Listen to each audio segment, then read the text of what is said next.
Cette semaine, en enquête, crise étudiante du printemps dernier. Qui se cachait derrière le masque des plus radicaux? J'essaie de créer ces moments-là, en fait, de créer les moments où on va pouvoir se réapproprier la rue. C'est des gens qui sont fâchés, qui décident de s'organiser, puis qui veulent dépasser leurs limites, les limites établies. On dirait tout le temps que c'est une branche armée, des mouvements, une idéologie politique.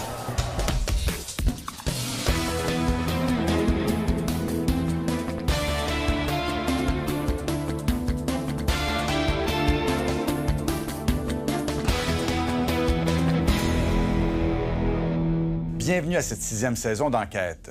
On se souviendra du printemps 2012 comme de celui de la contestation étudiante et des manifestations, dont la violence a parfois surpris et choqué.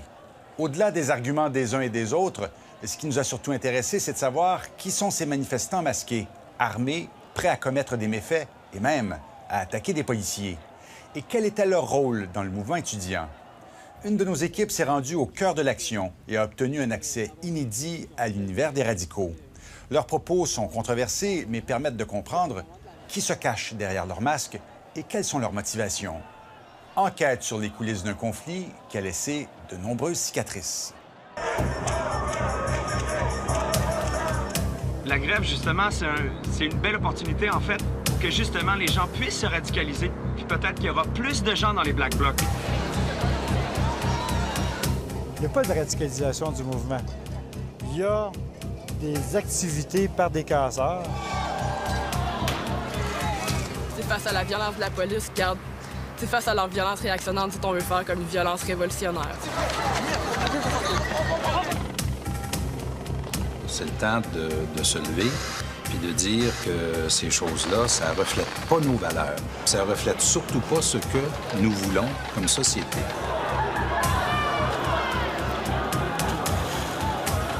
Dans toutes les révoltes, dans tous les mouvements de résistance, quand les gens sortent dans la rue, on ne peut pas les contenir.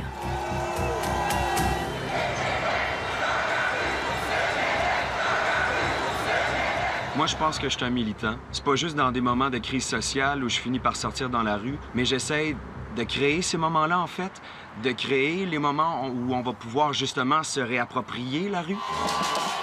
Pas de doute, les manifestants se sont appropriés la rue ce printemps. Pendant des mois, Montréal surtout a été le théâtre quotidien de rassemblements parfois monstres, en soutien à la cause des étudiants.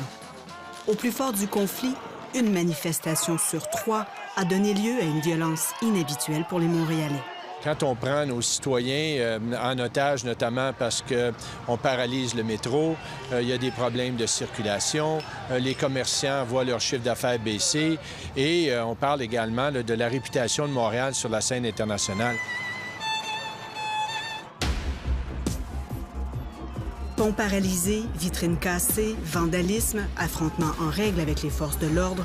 Par moments, Montréal a eu des airs de ville assiégée. Pour vous, c'est des casseurs, ces gens-là? Carrément.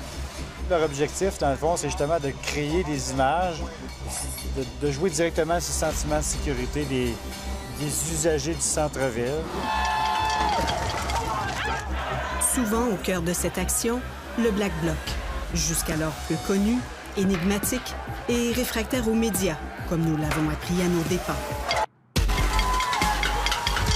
Ces gens-là arrivent toujours, on dirait tout le temps que c'est une branche armée, des mouvements, une idéologie politique, font la casse, créent justement le chaos. À la base, un Black Bloc est souvent composé d'anarchistes qui prônent l'action directe et illégale si nécessaire. On dit que c'est un groupe, on dit que c'est une organisation, on dit que le Black Bloc a des membres, alors que c'est complètement faux. 2 vétérans aguerris ont accepté d'expliquer leurs motifs, à condition qu'on change leur voix. Ils insistent pour dire qu'ils le font à titre personnel, puisque, fidèles à leurs convictions anarchistes, ils n'ont pas de leader. Il n'y a pas une réunion où il y a 300 personnes habillées en noir qui disent « OK, à cette manif-là, on va aller, puis on va faire un Black Bloc ». C'est pas comme ça que ça se passe. C'est fait sur le tas, c'est... Les gens arrivent, ont tout leur attirail, et s'ils sentent que la situation elle est propice à ça, vont s'habiller en conséquence pour former un Black Bloc. Un bloc noir n'existe que le temps d'une manifestation. Sa seule présence est un message en soi. Il y a plein de casseurs qui sont pas politisés aussi. Les anarchistes sont pas tous des casseurs. C'est vraiment quelque chose de spontané. C'est des gens qui sont fâchés, qui décident de s'organiser, puis qui veulent dépasser leurs limites, les limites établies. Dépasser les limites, perturber, déstabiliser, mais toujours dans l'anonymat. Il n'y a pas d'importance à voir mon visage. L'important, c'est la masse. C'est le fait de se masquer, c'est qu'on devient tous pareils. On devient tous solidaires les uns des autres, indépendamment de qui se cache sous les masques. C'est environ un mois après le début du conflit qu'un important contingent noir, drapeau anarchiste à la main, attire pour la première fois l'attention des médias. Plusieurs se demandent pourquoi il vient s'immiscer dans le conflit étudiant. On oublie aussi souvent que c'est ces gens-là qui sont à la base même de la grève. C'est pas les modérés qui ont voulu militer contre la hausse des droits de scolarité au début. C'est les gens qui avaient une opinion radicale qui se disaient « ça n'a pas de sens ce qu'on est en train de faire à l'éducation maintenant ».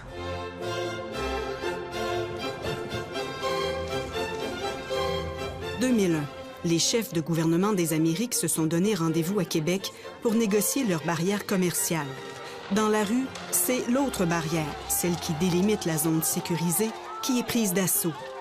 Les Québécois découvrent le Black Bloc, un groupe de militants altermondialistes très radicaux, préparés pour affronter les policiers. Même cible, même tactique dans la lutte contre la hausse des frais de scolarité.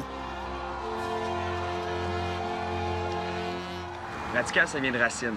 Puis aller à la racine du problème, c'est le système capitaliste, c'est le système néolibéral, puis c'est ce système-là qui veut des hausses de frais de scolarité. Anticapitaliste! Radical, c'est l'image associée à la classe, l'enfant terrible des associations étudiantes. Son discours anticapitaliste en a surpris plusieurs lors de la soirée de solidarité du 22 mars. À partir d'aujourd'hui, la lutte contre la hausse des frais de scolarité doit être nommée par son nom. C'est une lutte populaire, c'est une lutte de classe! La classe s'est fait reprocher d'entretenir des liens secrets avec les radicaux. On nous a dit que c'était un agenda caché, puis qu'au fond, on n'était pas vraiment une association étudiante, on était une espèce de lobby socialiste obscur, tu sais. Le matin d'avril, où nous avons rencontré Gabriel Nadeau-Dubois, le modeste comité média de la classe discute de l'actualité dans un café de la rue Saint-Denis.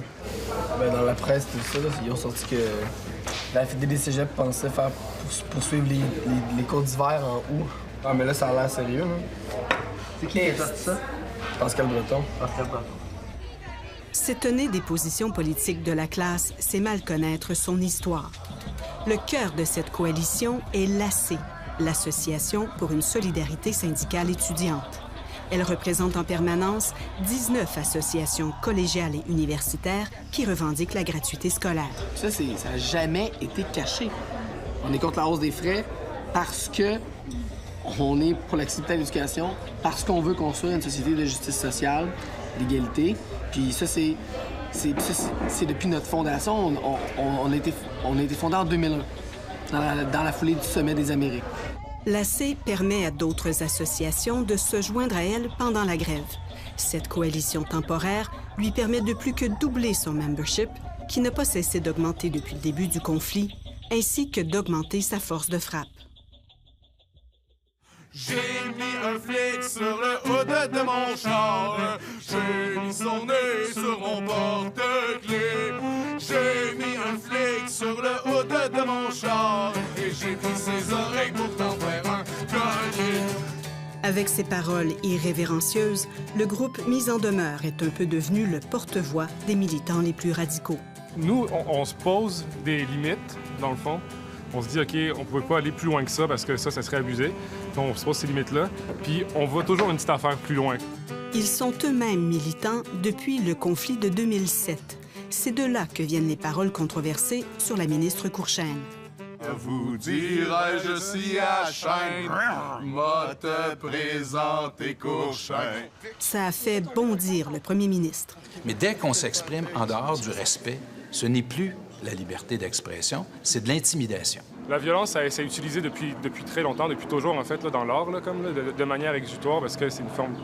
Ça permet une certaine catharsis là, pour les gens qui subissent des choses qui leur créent des traumatismes et tout. Là, entre autres, la violence policière, la violence juridique, la violence politique qu'on pense que les gens subissent à tous les jours. Yvan, bananarchiste, est aussi exécutant d'une des associations les plus militantes à l'Université du Québec.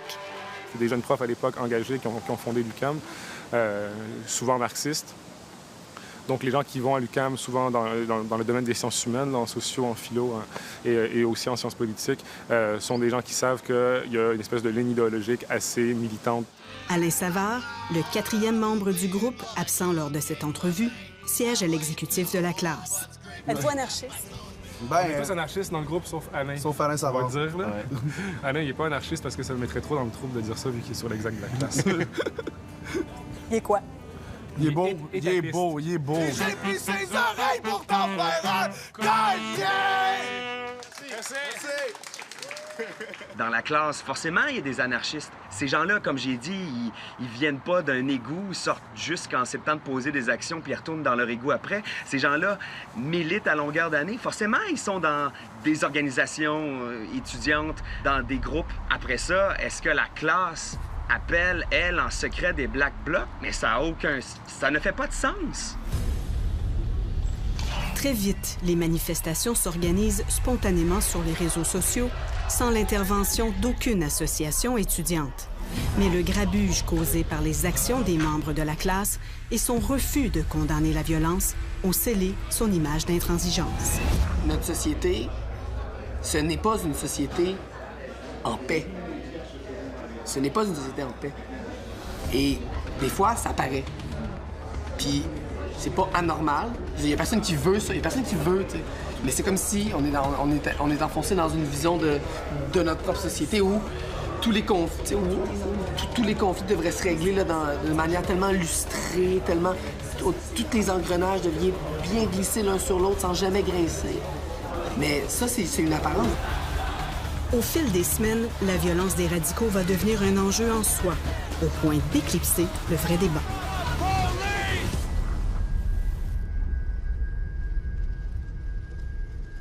Après la pause, dans les coulisses des plus jeunes militants du Black Bloc. À un moment donné, je me suis dit, OK, on se réveille. On prend le taureau par les cornes, puis on y va à fond, au risque de se faire arrêter.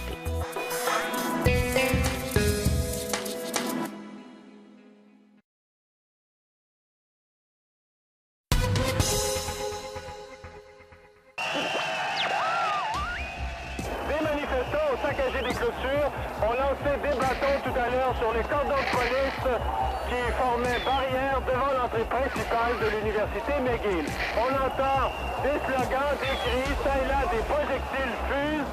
Et j'ai même vu un officier de la ville de Montréal blessé à l'oreille droite.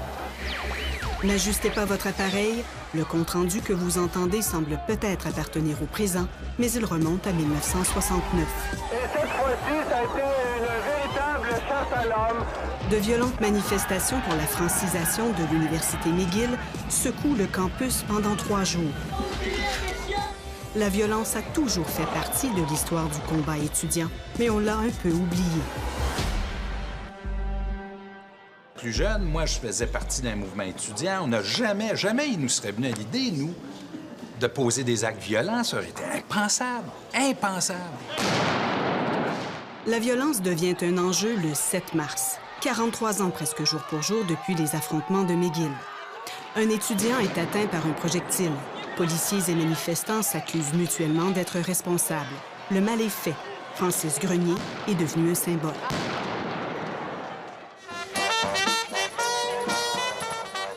En guise de protestation, la semaine suivante, la classe invite ses membres à participer à la marche annuelle contre la brutalité policière.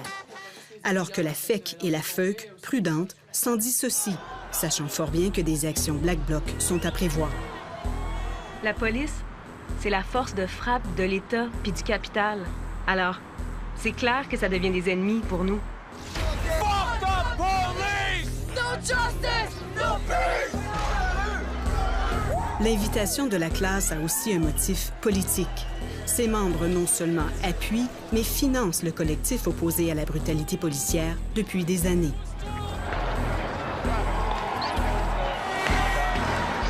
En moins d'une demi-heure, La manifestation est déclarée illégale. Les policiers sont pas légitimes de nous dire quoi faire. On va rester ici, puis on va se protéger, on va se défendre, on va défendre notre territoire, qui est la rue pour l'instant. On veut pas se faire tasser, donc on va se masquer et on va confronter les policiers qui veulent nous tasser. Nous, on attaque des gens qui, quand eux recevront l'ordre, vont nous attaquer sans discernement. Puis on l'a vu à plusieurs reprises, ça, d'ailleurs. L'image qu'on retient de la soirée, c'est celle-ci.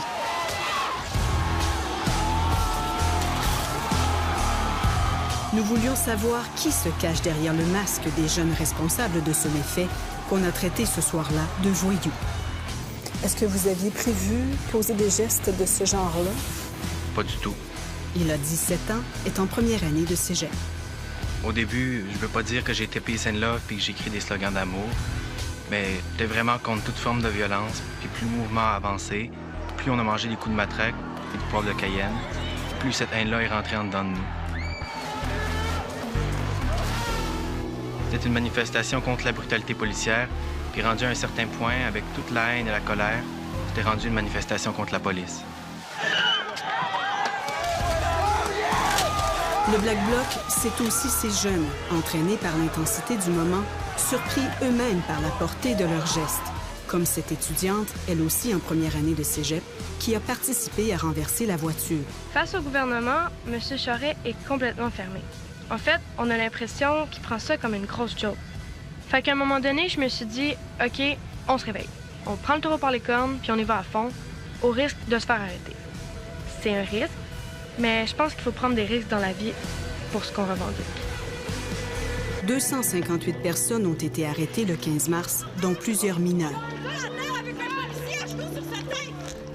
C'est pas des dommages collatéraux, c'est juste des militants en devenir. C'est juste des gens qui, à la longue, vont finir par s'éduquer parce qu'il y a une éducation à aller en manifestation. Il y a des règles à savoir pour manifester. 22 mars, des dizaines de milliers de personnes défilent pacifiquement dans les rues de Montréal. Le Black Bloc est peu actif, mais n'apprécie pas notre présence. Un rassemblement impressionnant. Aujourd'hui, vous avez fait l'histoire! Mais peu utile aux yeux des radicaux.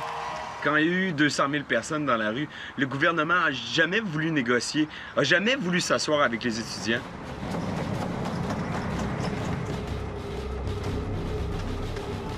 La violence atteint un nouveau sommet le 20 avril. Des centaines d'étudiants, appelés par la classe, sont déterminés à empêcher la tenue du salon sur le plan nord. Ces images témoignent de la force de l'affrontement. Il y a un véhicule qui est sorti d'un garage et les gens ont pu en profiter pour rentrer par cette porte, forcer leur entrée à l'intérieur. Nos policiers ont dû les repousser. Et là, c'était vraiment de la confrontation. Forcément, c'est une démonstration de force, dans l'idée de renverser la peur, justement. Les gens qui vivent dans une insécurité économique ou alimentaire, eux, ils vivent de la peur au quotidien. Puis que là, dans un moment précis d'une manifestation où on renverse la peur, où on se met justement à attaquer les policiers ou à attaquer des banques, bien, on met la peur sur ces gens-là. Les manifestants, refoulés à l'extérieur, érigent une barricade. Nous, on pense qu'il faut que la société civile, en ce moment, la façon dont elle fonctionne, engendre énormément de violence. Donc, le but de perturber la société civile, c'est pas d'être violent, mais c'est de réagir, de résister à cette forme de violence-là. La confrontation vire à l'émeute. Une demi-douzaine de personnes sont blessées. J'aurais beaucoup de misère à attribuer ça seulement au mouvement étudiant. Il y a peut-être des gens avec des intentions criminelles qui ont décidé de se joindre à ce mouvement-là aujourd'hui. Cet habitué des Black Blocs a pris part à l'émeute, et ce n'est pas un étudiant. Les personnes qui font partie du Black Bloc, c'est vos infirmiers, c'est le gars qui vous sert votre café au coin de votre rue, c'est le gars dans le club vidéo. Puis là, tout à coup, on en fait des démons. Des gens tête brûlée qui ont aucune autre ambition que de casser des fenêtres. Quand il y a une réflexion politique très profonde derrière ça. Visiblement secouée par les événements, la ministre consent à ce que la classe se joigne aux négociations, mais pose ses conditions. Si d'autres gestes de perturbation économique ou sociale sont endossés par des associations étudiantes, ça signifie qu'elles s'excluent d'elles-mêmes de la table de discussion. On n'a pas le contrôle. Je vais même me permettre, vu que ça va être diffusé en septembre, de dire que quand les fédérations étudiantes disent qu'ils ont le contrôle, c'est pas vrai. C'est un mensonge. Non, ça, c'est pas vrai. Nous, on est juste assez honnêtes pour l'avouer. L'inévitable se produit. Au lendemain d'une manifestation impromptue, les négociations sont rompues. Départ aux perturbations constantes et ingénieuses que nous ramènerons à l'ordre. Le gouvernement Charest, indolent et arrogant!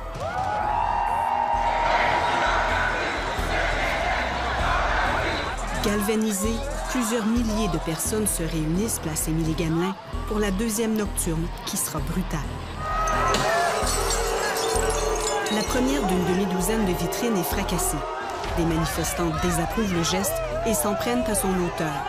Des scènes comme celle-ci sont survenues plusieurs fois pendant le conflit. La violence est controversée parmi les manifestants. Dans cet autre incident, des manifestants veulent forcer un barrage policier et un jeune homme essaie de les dissuader. C'est pas une collabo, c'est une communication entre les deux parties. C'est une collabo de merde!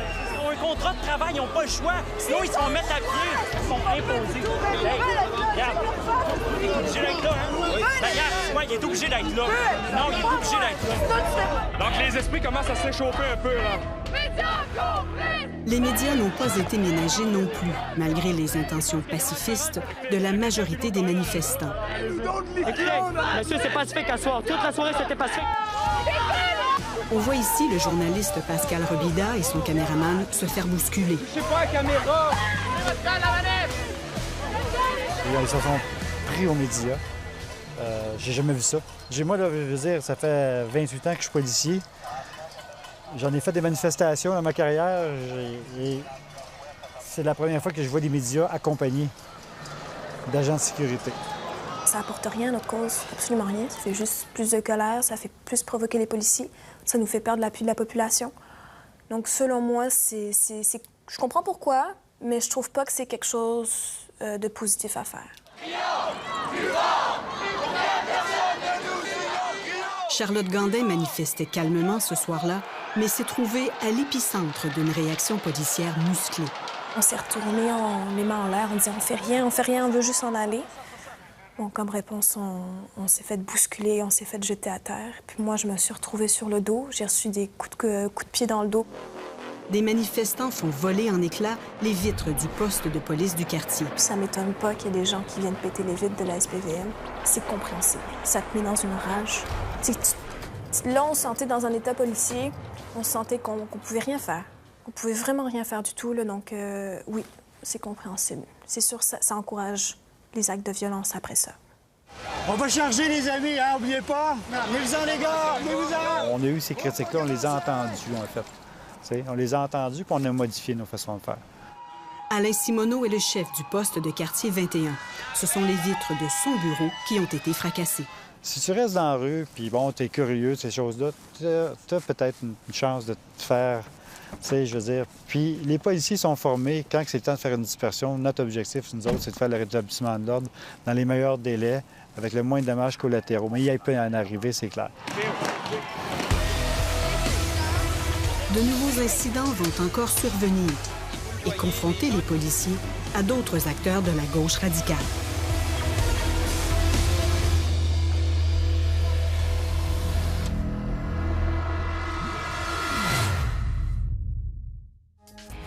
Après la pause, dans les coulisses, les communistes. On le sait qu'ils vont faire ça dans le top. Les autres, ça ne tente pas de se faire péter la gueule, ça ne tente pas de se faire arrêter.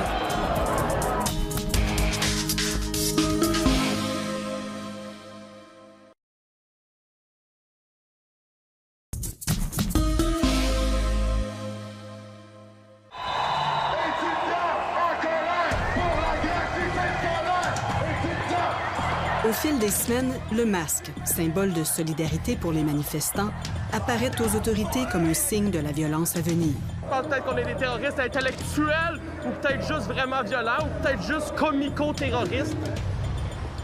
Le projet de règlement municipal visant à l'interdire attire des opposants devant l'hôtel de ville. Le groupe s'engage à peine dans la rue qu'une arrestation a lieu sous nos yeux. La jeune femme n'avait pas le droit d'être masquée. Elle s'appelle Tania Dubois, a 20 ans et affiche résolument son appartenance au Parti communiste révolutionnaire, qui, comme son nom l'indique, est partisan de la lutte armée. J'étais comme fuck, tu sais, j'essaye de m'en sortir, là, j'essaye d'avoir une vie, genre, correcte, puis, tu sais, d'avoir une job stable, puis, tu sais, j'avais vraiment de la misère, puis je me rendais compte que, tu sais, il y a vraiment des conditions objectives, genre, qui font que c'est presque impossible de sortir de la pauvreté, tu sais, parce que, je veux dire, tu sais, les clivages entre classes sociales, là, c'est pas vrai qu'ils sont que tu peux si facilement augmenter. Tania est connue des policiers pour son implication dans un violent incident survenu l'année dernière lors de la marche du 1er mai. Des manifestants armés de bâtons se sont battus avec des policiers pour empêcher l'arrestation d'un camarade. On le sait qu'ils vont faire ça dans le tas. Les autres, ça ne tente pas de se faire péter la gueule, ça ne tente pas de se faire arrêter. Les policiers disent avoir craint pour leur vie. La foule d'une violence extrême qui attentait sans l'ombre d'un doute à notre vie. La plupart essayaient de nous poignarder à la gorge avec le bout de leur bâton. J'ai vraiment le sentiment que ces crottés ont gagné la partie.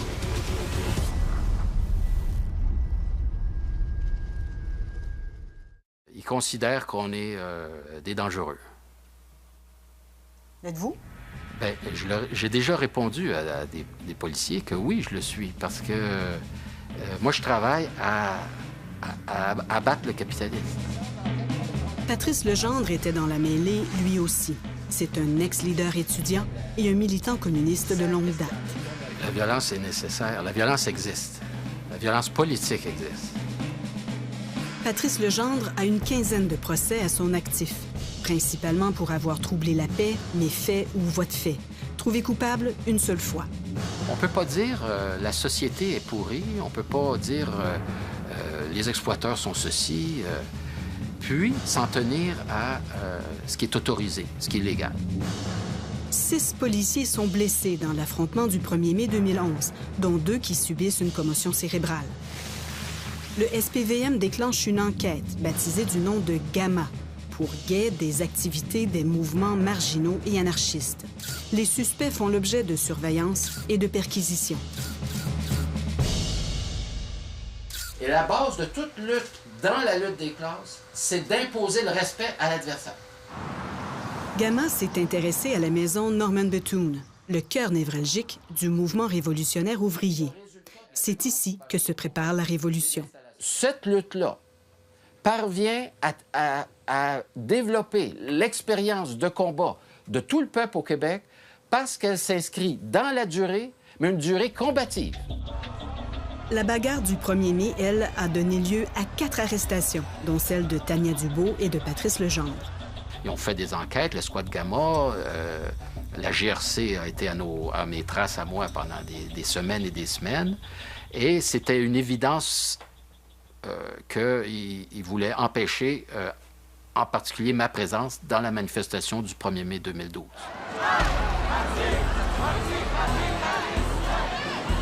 Les communistes révolutionnaires étaient quand même aux côtés du Black Bloc à la marche du 1er mai de cette année. La manifestation, organisée par la Convergence des luttes anticapitalistes, la CLAC, prend une ampleur exceptionnelle dans la foulée de la grève étudiante. Il y a beaucoup d'étudiants qui avaient une approche assez radicale, puis se sont radicalisés plus avec la grève, ont vu la répression, ont vu le discours vide des politiciens qui ne respectaient pas du tout.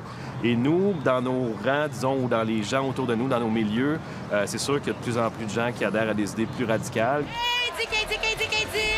Les manifestants ont l'humour grinçant ce jour-là et peu de patience envers nous. Attends! Laisse faire, je fais mon travail. Mais nous, si on fait notre travail. OK, allez-vous-en! La confrontation avec les policiers semble inévitable. Le 1er mai, ce qui est arrivé, c'est qu'on a collé. Et on voyait des gens de Black Bloc, ils étaient très nombreux, là. On les a collés. C'est pas de la provocation, là. On va vraiment en fonction d'aller chercher le noyau, la source du problème. Là, ils se sont arrêtés au coin de l'université de Sainte-Catherine. Ils ont vraiment arrêté et là, ils ont décidé que c'était l'affrontement.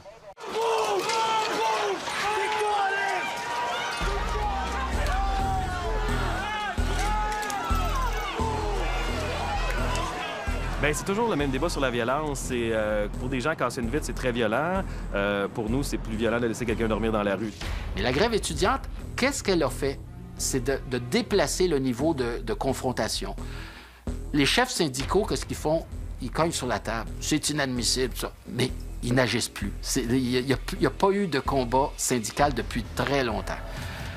Les étudiants ont déplacé cette espèce de mouvement de lutte qui est purement symbolique, qui est juste idéologique dans des conférences de presse. Ils ont fait une vraie lutte. 3 jours plus tard, la violence atteint son comble au congrès du Parti libéral à Victoriaville.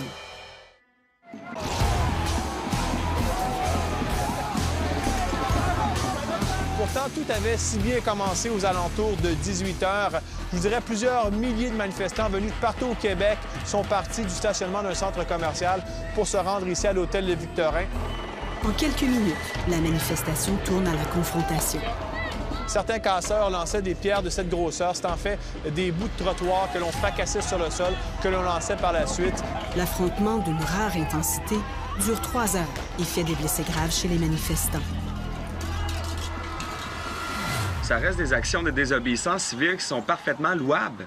Mais il faut arrêter de toujours réduire ça à une frange très radicale. Il y a des gens pas radicaux qui un jour se réveillent puis se disent « Moi, j'en ai plein le cul aujourd'hui. » La classe désire revenir sur certaines actions qui ont eu lieu à Victoriaville aujourd'hui. J'aimerais, dans un premier temps, bien sûr, inviter les étudiants au calme. Pour nous, c'est des actions que nous condamnons vertement. On demande encore une fois aux étudiants d'aller manifester de façon pacifique. Je dois vous avouer qu'on a été choqués par plusieurs images qu'on a vues.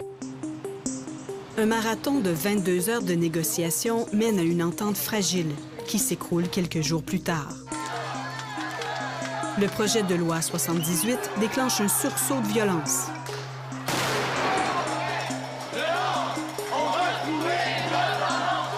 Et un appui de taille à la grève dans la population qui exprime sa colère par un grand concert de casseroles pacifiques. La belle nouvelle, là, je pense que moi, la façon plus festive, je reconnais les Montréalais là, dans les 2 derniers jours, avec la façon festive de faire les choses, non infiltrée par des casseurs. Mais quand le ministre Bachin est rendu à dire que lui est pour ça, les casseroles, c'est la preuve qu'il faut aller plus loin.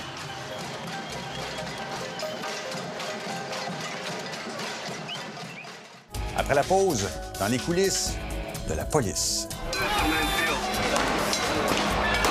On a été témoin vraiment d'un débordement. On s'est fait lancer des fumigènes, des pierres. Il y a une fusée routière qui a été lancée en direction directement des policiers, puis des badauds aussi particulièrement.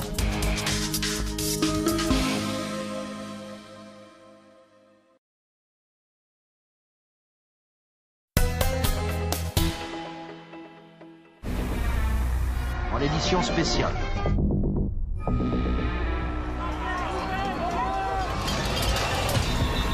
Fin mai, le mouvement de contestation continue de s'amplifier. Le collectif Anonymous s'invite dans le conflit. Peuple du monde libre, Anonymous vous invite à boycotter le Grand Prix de Formule 1 du Canada. À la veille du Grand Prix, les autorités sont déjà sur les dents à cause d'une vague de colis suspects qui vise entre autres des ministres ainsi que le premier ministre Charest. Au jour J, la convergence des luttes anticapitalistes, la CLAQ, appelle à son tour à perturber l'événement. C'est vraiment le turbo-capitaliste, comme on dit, un événement qui fait venir les plus riches de la planète, qui est polluant, qui est misogyne, qui fait dépenser de l'argent dans des choses complètement inutiles. À l'aube, la police neutralise plusieurs radicaux, dont la militante étudiante Yalda Kadir, par une série d'arrestations. Ça a surpris cette avocate qui représente plusieurs des arrêtés. On les arrête. Ça va. C'est le travail des policiers. Ce qui m'a bouleversée ce matin-là, c'est la manière dont les gens ont été arrêtés. Spectaculaire. Ce sont des manières que les policiers utilisent pour arrêter les gens dans des contextes de criminalité organisée.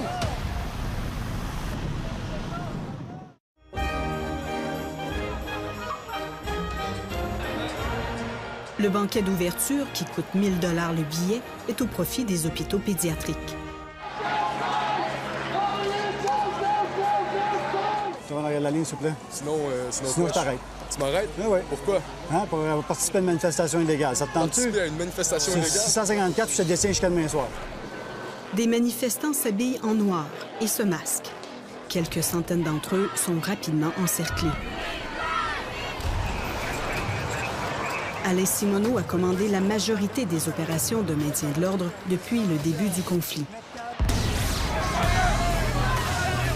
La police procède à une demi-douzaine d'arrestations dans le groupe tenu captif.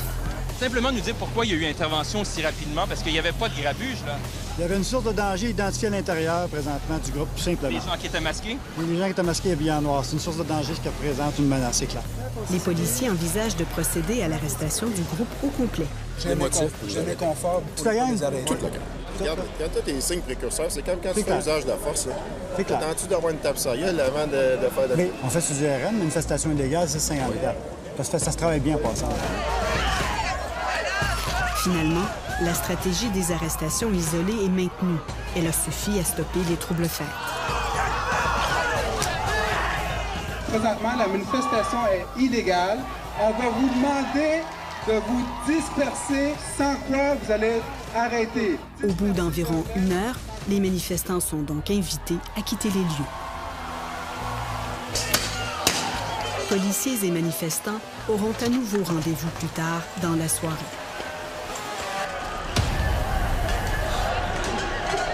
Si jamais on procède à des arrestations dans des carrés de sable... C'est la première fois qu'un corps de police municipal au Canada est confronté à pareil défi. En 6 mois, le SPVM a dépensé plus d'1,5 million de dollars en fournitures de toutes sortes et 11,5 millions en temps supplémentaire. Si long et si tannant comme ça, oui, c'est la première fois que je vois ça. À gauche, tourne! Première fois aussi que son centre de commandement, situé au quartier général, reste en mode opérationnel aussi longtemps. Ses officiers participent discrètement aux décisions prises sur le terrain. Je mange aucun caillou, je me fais pas pousser, je me fais pas rien. Fait que on est bien positionné pour prendre les meilleures décisions.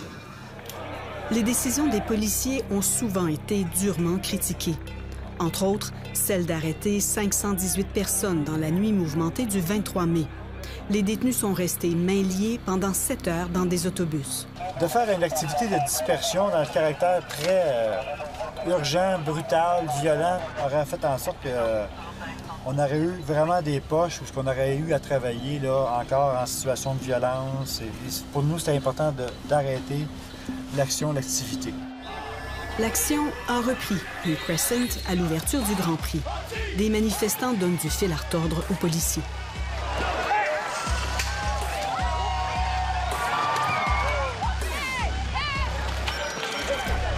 Alain Simoneau et ses hommes viennent prêter main forte.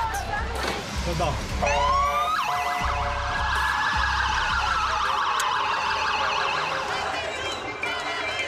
Les nus se sont mis de la partie. Continuellement que tu protèges ton bas de corps. Aucun organe génital démontré. Qu'est-ce qu'on fait, ça? Tu les avises, et s'ils ne comprennent pas, on va appeler CCTV, voir ce qu'on va faire avec les tenues. Okay.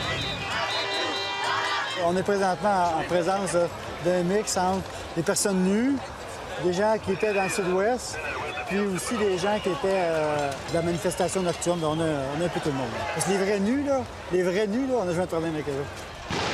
Quelques affrontements vont marquer la soirée, mais seront de courte durée. Regarde, on a des blocs en action de Mansfield 5-4. Mansfield 5-4. 21h30, le calme est déjà revenu. T'as-tu fait gazer un peu tantôt? OK. En fait, ce qu'on vient de faire, on a été témoins vraiment d'un débordement.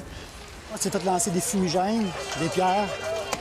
Il y a une fusée routière qui a été lancée en direction directement des policiers, puis des badauds aussi particulièrement.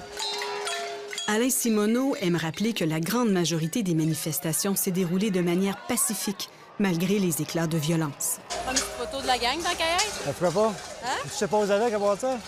Lequel, lui, pas laid, lui, pas pire. Ah, ça va être bon. Ouais. Des fois, on se disait, moi puis Georges, là, regarde, on aura toute une nuit. Puis, 1h30, c'est fini. Alors que quand il y a des gestes spontanés, comme au Coupe Stanley, cette affaire-là, là, écoute, il a déjà brûlé 8 chars de police, là. On s'entend, là. Une voix stridente, sortie d'un mégaphone, c'est le sergent Simoneau qu'on pensait mort avec ses chats. Les radicaux n'ont pas cessé de dénoncer le travail des policiers. Le groupe mis en demeure est directement concerné. 3 des 4 membres, Yvan la bananarchiste, JS le tueur et Alain Savard, font face à des accusations criminelles. On s'est senti bien en brûlant toute la ville. Mais arrêtez-nous, on s'en fout, on s'est donné rendez-vous. Tous nos mes amis sont en prison.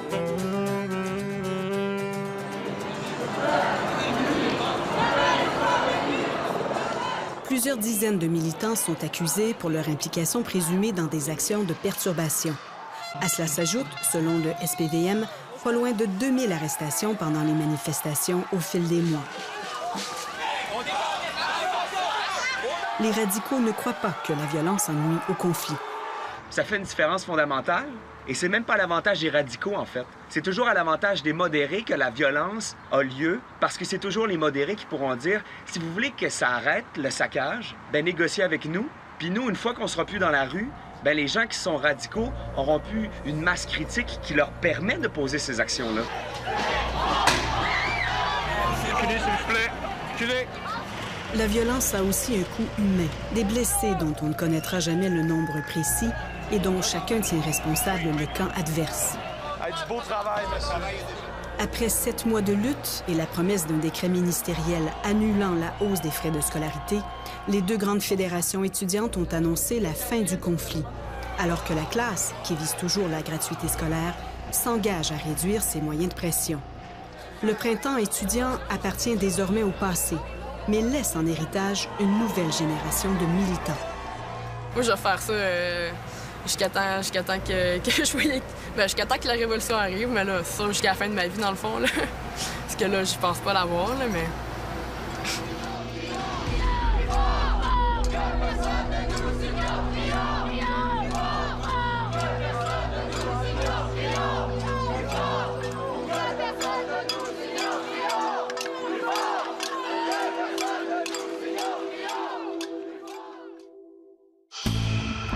Si vous voulez nous contacter, consultez notre site Internet à l'adresse suivante.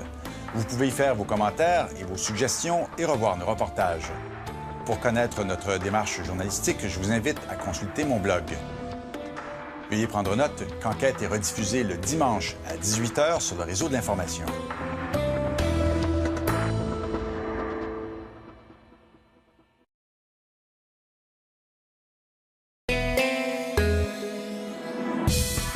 La semaine prochaine, à Enquête, à quelques jours de la sortie de prison de Vito Rizzuto, comment le visage de la mafia canadienne a changé.